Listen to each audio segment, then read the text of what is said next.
کہ اللہ ہم آپ کو ایک معبود مانیں گے اور کسی کو نہیں، لیکن پھر کتنے کتنے معبود اور کتنے کتنے بت ہم نے بنائے ہوئے ہیں نا۔ عہد کو پورا نہ کرنا نفاق کی علامت ہے۔ حرم کعبہ کی حدود میں بھی شکار منع ہے۔ اسی طرح داڑھی کا مذاق اڑائے جاتے ہیں لوگ، تمہیں کیا تکلیف ہوئی ہے، تم نا ملا بن گئے ہو، تو دل خوف سے کانپ کے تڑپ کے میرے خیال ہے ٹکڑے ٹکڑے ہو کے گر جانا چاہیے۔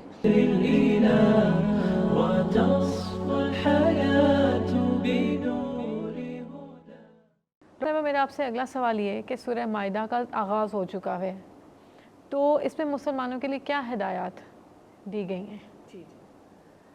سورہ مائدہ اور سورہ بقرہ کو جب میں دیکھتی ہوں، ویسے تو اور بھی صورتیں قرآن کی بڑی محبوب ہیں، سورہ نور ہے، سورہ احزاب ہے، اور اس کے علاوہ بھی سورہ آل عمران بھی، تو بڑے ہی ایسے اصول دیے گئے ہیں کہ جو آپ کی آنکھوں کو کھول دیتے ہیں، اور پورا لگتا ہے واقعی نا کہ آئین ہے، کانسٹیٹیوشن ہے۔ تو آیت نمبر 1 میں ہی اللہ تعالیٰ کہتے ہیں کہ یا ایھا الذین آمنوا اوفوا بالعقود احلت لکم بہیمۃ الانعام الا ما یتلی علیکم غیر محل الصید وانتم حرم ان اللہ یحکم ما یرید۔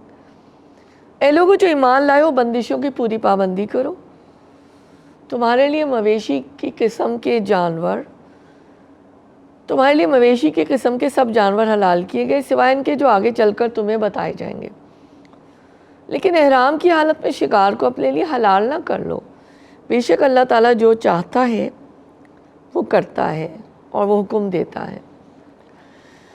مائدہ کی آیت نمبر 2 ہے جس کا ترجمہ ہے اے لوگوں جو ایمان لائے خدا پرستی کی نشانیوں کو بے حرمت نہ کرو، نہ حرام مہینوں میں سے کسی کو حلال کر لو، نہ قربانی کے جانوروں پر دسترازی کرو، نہ ان جانوروں پر ہاتھ ڈالو جن کی گردنوں میں نظر خداوندی کی علامت کے طور پر پٹے پڑے ہوئے، نہ ان لوگوں کو چھیڑو جو اپنے رب کے فضل اور اس کی خوشنودی کی تلاش میں مکان محترم کی طرف جا رہے ہوں۔ ہاں، جب احرام کی حالت ختم ہو جائے تو تم شکار کر سکتے ہو۔ دیکھو، ایک گروہ نے تمہارے لیے مسجد حرام کا راستہ بند کر دیا ہے، تو تمہارا غصہ تمہیں اتنا مشتعل نہ کر دے کہ تم ان کے مقابلے میں زیادتیاں کرنے لگو۔ نہیں، جو کام نیکی اور خدا ترسی کے ہیں ان میں سب سے تعاون کرو، اور جو گناہ اور زیادتی کے کام ہیں ان میں کسی سے تعاون نہ کرو۔ اللہ سے ڈرو، اس کی سزا بہت سخت ہے۔ دیکھیے، اس میں اللہ تعالیٰ نے ایک تو یہ بات 4-5 پوائنٹس ہیں اس کے اندر نا۔ سب سے پہلے تو یہی ہے کہ ایفائے عہد، وعدے کو پورا کرو، معاہدات ہوں، عہد ہو۔ اب کیا ہوگا، یہ معاہدات کو کیسے پورا کرو، خواہ یہ اللہ سے متعلق ہو یا لوگوں سے، ہے نا۔ اللہ سے بھی تو ہم عہد کرتے ہیں نا، کلمہ طیبہ پڑھ کے ہم اللہ سے عہد باندھتے ہیں کہ اللہ ہم آپ کو ایک معبود مانیں گے اور کسی کو نہیں، لیکن پھر کتنے کتنے معبود اور کتنے کتنے بت ہم نے بنائے ہوئے ہیں نا۔ تجارت ہو یا نکاح، صلح ہو یا جنگ، ہر طرح کے معاہدات کو پورا کرنے کا حکم دیا جا رہا ہے۔ عہد کو پورا نہ کرنا نفاق کی علامت ہے، یہ نوٹ کرنے کی بات ہے، ٹھیک ہے۔ اس کے بعد اس آیت میں بتایا گیا کہ حلال اور حرام جانور، انعام سے مراد ہے اونٹ، گائے، بھیڑ، بکری وغیرہ، اور بہیمہ سے مراد ہے جن کا گزارا گھاس پھوس نباتاتی یعنی پلانٹ بیسڈ ہوتے ہیں، اس میں ہرن بھی حلال ہے، ٹھیک ہے۔ جو اینیمل والے ہیں، جو کارنیورس ہیں، حیوانی غذا والے جانور، وہ درندے و حرام ہیں، شیر، چیتا، لومڑی، سانپ، نیولا، کوبرا، مگرمچھ وغیرہ، یہ سب حرام ہے، ٹھیک ہے۔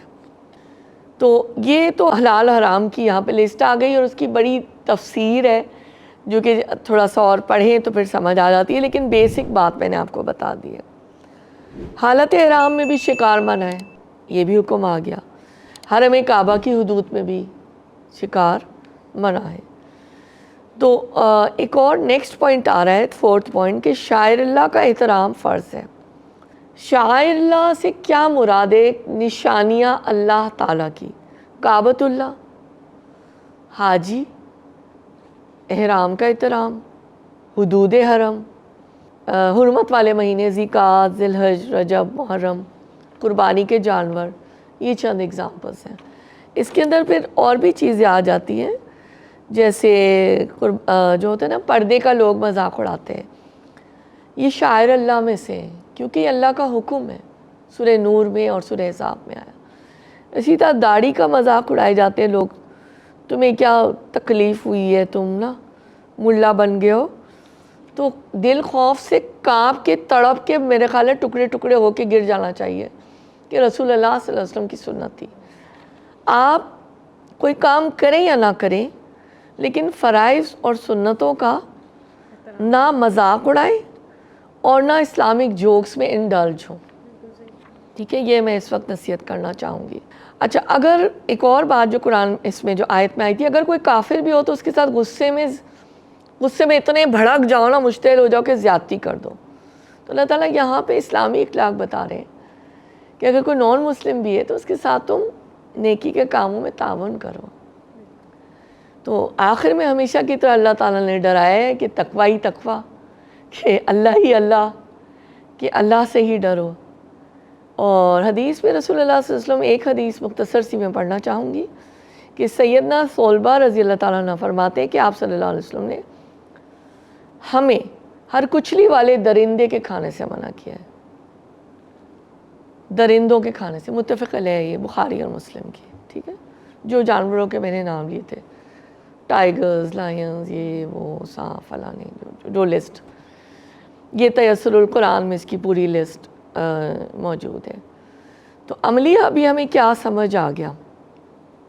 جو اصول اللہ تعالیٰ نے بتا دیے، ابھی جو ہم نے آیات پڑھی ہے، احکام شریعت ہیں، اس سے کوئی فرار نہیں ہونا چاہیے. ٹھیک ہے، یہ ہو گئے تو یہ ہو گئے، یہ ہمارا کانسٹیٹیوشن. نمبر 2، عہد، وعدے کو پورا کرنا، حلال حرام پر درآمد، حالت حرام میں بھی شکار حرام ہے، یہ آ گیا. شاعر اللہ کا میں نے بہت امپورٹنٹ تھوڑی سی توجہ بھی دلائی ہے کہ اس کا مذاق نہیں ہو سکتا. ٹھیک ہے، مذاق کرنے کی نہیں اجازت ہے، اللہ کا حکم آ گیا. اسی طرح جو حرمت والے مقامات ہیں ان پر بھی عمل کرنا، یعنی ان کا بھی احترام جو ہے نا فرض ہے، تو ان کا بھی احترام کرنا چاہیے، ان کا بھی ہم مذاق نہیں اڑا سکتے.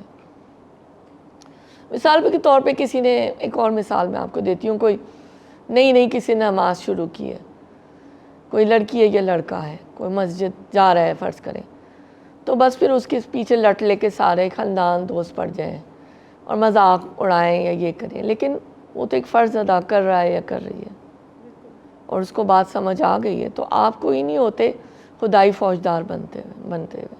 جمال الوجود بذكر الإله وتصفو الحياة